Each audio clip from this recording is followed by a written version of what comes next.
Tanya Reynolds had worked hard to build that small world. 34, a single mother, and a full-time trauma nurse at St. Catherine's Medical Center. Her life was routine and relentless, split between 12-hour shifts, daycare drop-offs, and dinner duty. But if you asked her, she'd say it was worth it because of Aaliyah Reynolds, 7 years old and the light of Tanya's life.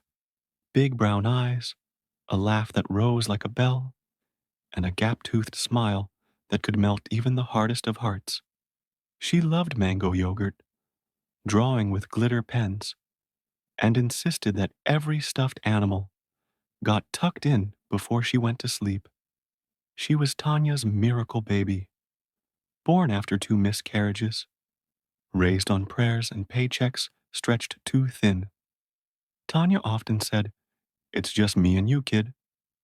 And Aaliyah would always reply, "Forever and ever." But being a full-time nurse in Chicago didn't leave Tanya with many options for childcare. Her shifts often started before dawn and ended after dusk. Family wasn't close. Her parents had retired to Arizona. Friends, most were swamped with their own families or lived in different zip codes.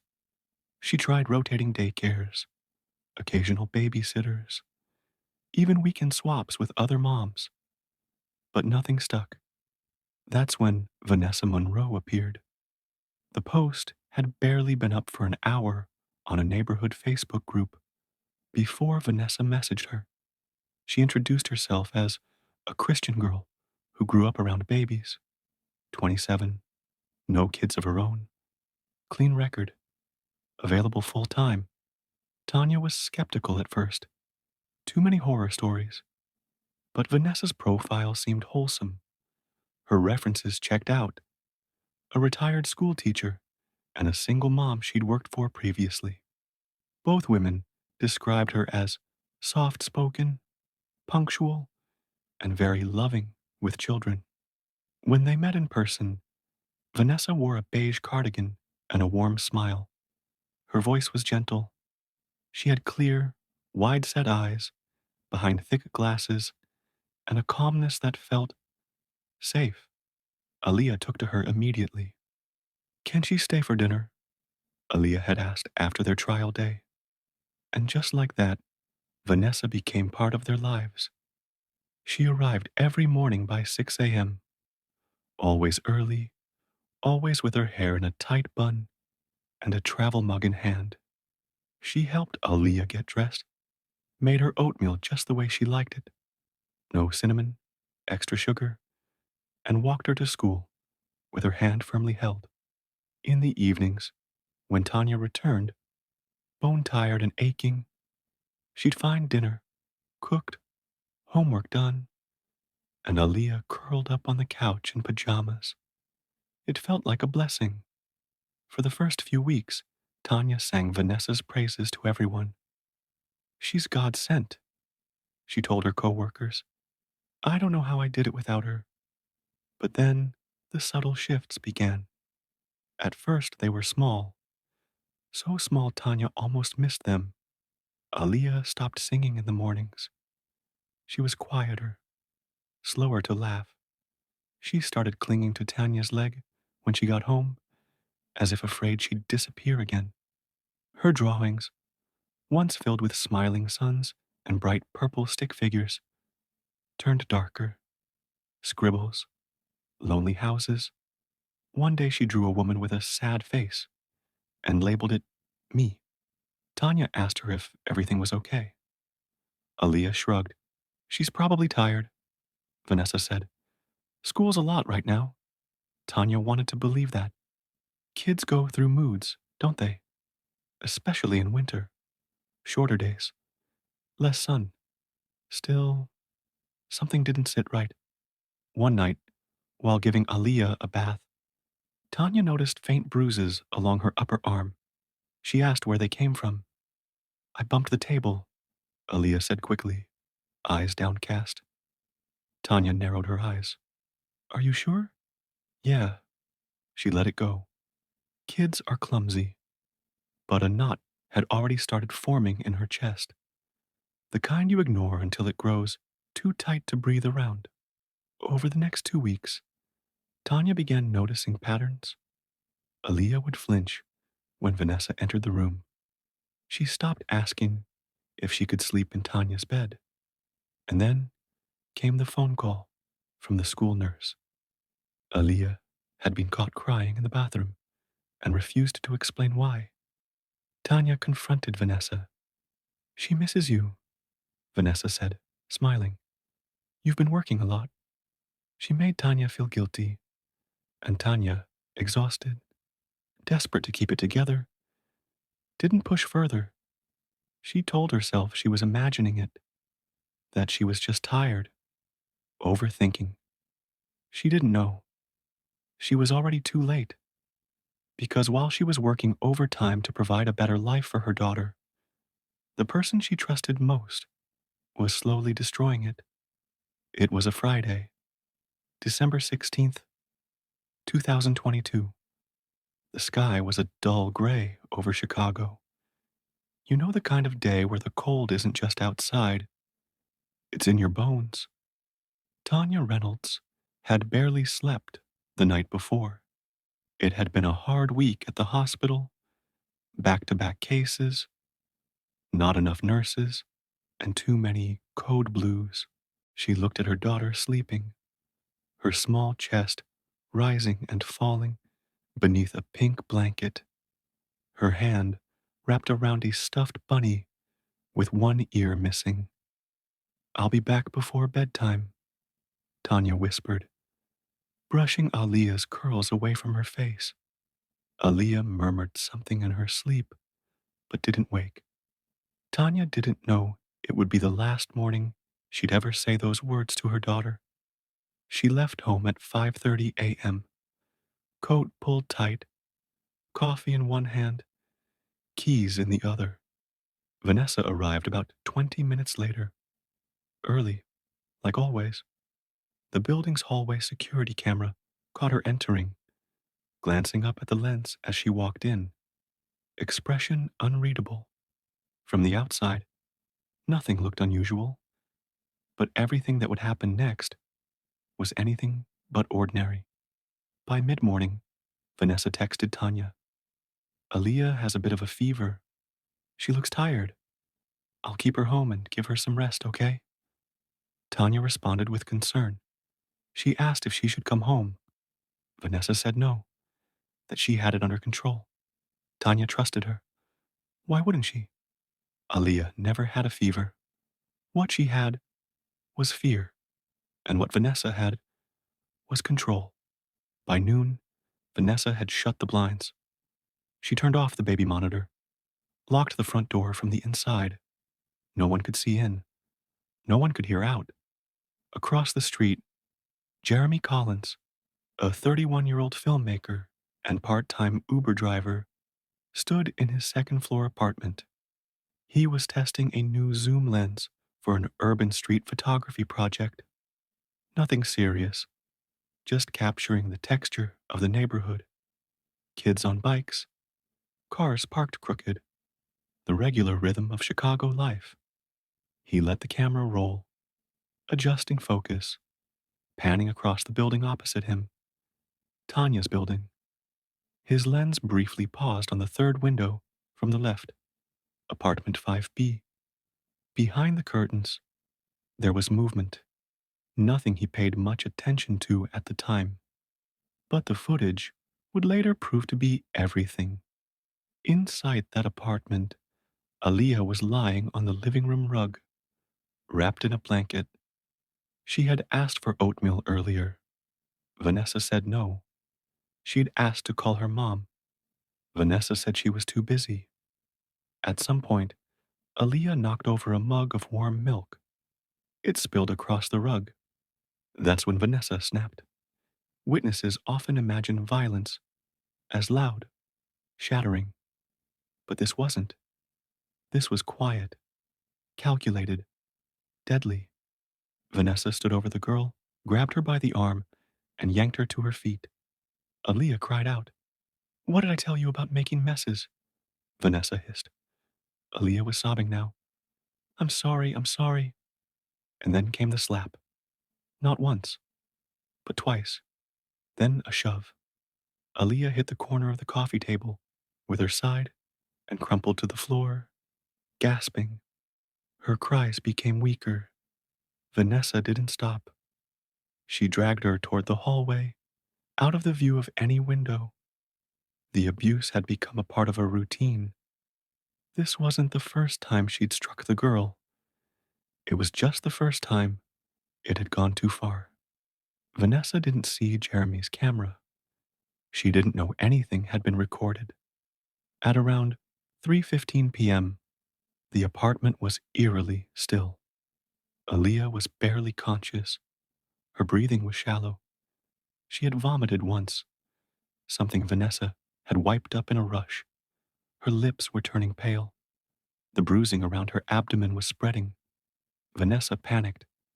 She cleaned her up, changed her pajamas, put a small bandage over a cut on her cheek, and dabbed her forehead with a wet cloth. And then she sat in the kitchen and waited. When Tanya got home at 7:12 p.m., she noticed something was off the moment she stepped inside. The apartment was too quiet. Vanessa greeted her in the hallway with a practiced expression of concern. She's not been herself all day, she said, folding her arms tightly. Tanya called out, Aaliyah, baby? No answer. She walked to the living room and froze. Aaliyah was lying on the couch, unnaturally still, eyes closed. Her mouth was slightly open, and her fingers were curled like she had fallen asleep in the middle of reaching out. Tanya rushed over. Aaliyah. She shook her. Nothing. She pulled back the blanket.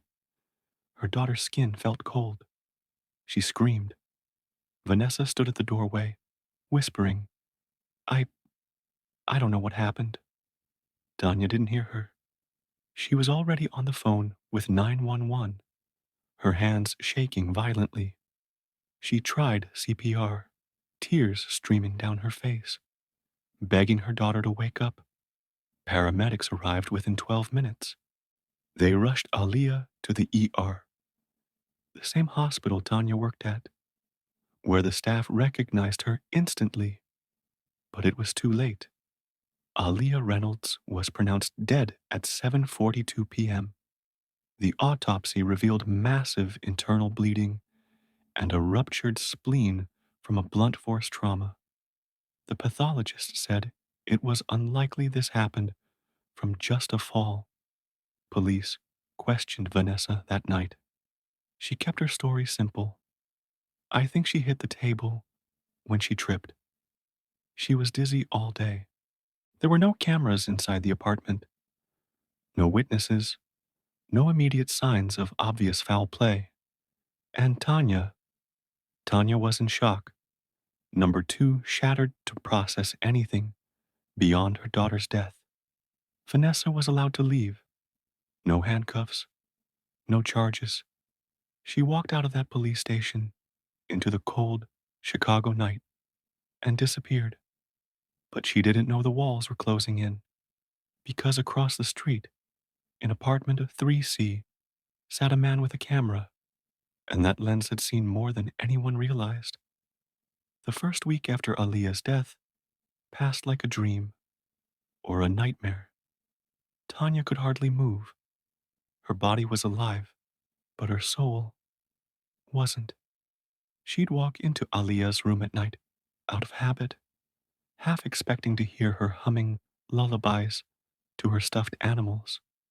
The silence that followed each time was unbearable. People brought food, flowers, condolences. None of it helped. There was no funeral in the beginning. Tanya couldn't bring herself to plan one. The autopsy report hadn't even come in yet when people started whispering. Such a tragedy. She was so young. But what really happened in that apartment?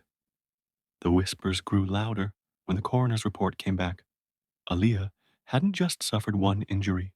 She had multiple bruises, some new, some old, hairline fractures in her ribs, a ruptured spleen, injuries no 7-year-old should have, injuries that told a deeper, darker story. The cause of death was officially listed as blunt force trauma to the abdomen, not accidental, not natural, deliberate. The police brought Vanessa Monroe in for further questioning. She stuck to her story. Aaliyah slipped. She hit the coffee table. She'd been weak all day, but investigators were skeptical now. They combed through Vanessa's past, her references, her social media, but there was nothing glaring. No criminal record, no history of violence. Still, something didn't sit right. Then came the twist no one expected. Jeremy Collins, the quiet neighbor across the street, the filmmaker, was editing footage for a new YouTube project. He hadn't thought about the Reynolds apartment at all since the tragedy. Like everyone else on the block, he assumed it was an unfortunate accident until he replayed a wide-angle test shot from December 16th. He had filmed for nearly 30 minutes that afternoon, panning across the buildings, testing focus, and capturing light patterns. The footage was meant to be throwaway, nothing special, but in one 5-second window, he saw something. He paused the video, then rewound. There, in Tanya's third-floor apartment, behind semi-closed blinds, was a flash of movement. A small figure, clearly a child, stumbled backward. Another figure, taller, approached fast. The child was struck. Jeremy's hands started shaking. He zoomed in. There wasn't audio, but the violence was visible, quick, sharp. The child fell out of frame. He watched it again, and again. Then he emailed the footage to the Chicago Police Department, and he called Tanya. The footage was grainy, but powerful. Investigators immediately reopened the case, now with probable cause. They visited Tanya's apartment again, this time with forensics in tow. They found fibers matching Vanessa's clothes on Aaliyah's bedding. They also uncovered a baby monitor Tanya had forgotten about, tucked behind a cabinet, long disconnected, but still holding an SD card inside. They retrieved the audio files, and that's when they heard it. Aaliyah, crying. Vanessa, yelling. Slaps. Screams. Then silence. Detectives brought in Vanessa once more, only this time with warrants. They seized her phone, found a deleted note in her drafts folder, a journal entry from 2 days before the incident. I can't take it anymore. She doesn't listen. She talks back. Sometimes I want to scream. Or worse. Even more chilling were the deleted text messages retrieved through data recovery. Vanessa had messaged a friend 2 weeks earlier. This kid is testing me. I swear, one day I might lose it. It painted a picture of a woman unraveling, not just a caretaker, but a ticking time bomb. And on December 16th, she had exploded. Vanessa Monroe was arrested on January 8th, 2023. She was charged with first-degree murder, child abuse resulting in death, tampering with evidence. The arrest shook the neighborhood. The woman who had once been seen walking little Aaliyah to school was now in handcuffs, head bowed, surrounded by cameras and flashing lights. Her trial began in early summer. Tanya took the stand on the first day. Her voice shook, but her words didn't. She spoke about Aaliyah's drawings, her laugh, her fears in those final weeks. She spoke about the trust she placed in Vanessa. She spoke about betrayal. The defense tried to argue mental instability. She was under stress, they claimed. She snapped. But the evidence Jeremy's video, the audio files, the texts, the journal left no room for doubt. The jury deliberated for less than 3 hours. On August 14th, 2023, Vanessa Monroe was found guilty on all counts. The judge sentenced her to life in prison without the possibility of parole. Tanya cried, not because it brought her daughter back, but because someone finally said out loud what she'd known all along. My daughter didn't die by accident. She was killed. And now, the world knows it too. Today, Tanya still lives in apartment 5B. Aaliyah's room remains untouched, her drawings still taped to the closet door. The last one she ever made was a family picture. Just two stick figures, one taller, one smaller, both smiling. Underneath, in crayon, it says, me and mommy, best friends forever. Every Saturday, Tanya visits Aaliyah's grave. She brings flowers. Sometimes, she just sits and talks about the weather, the hospital, a funny memory.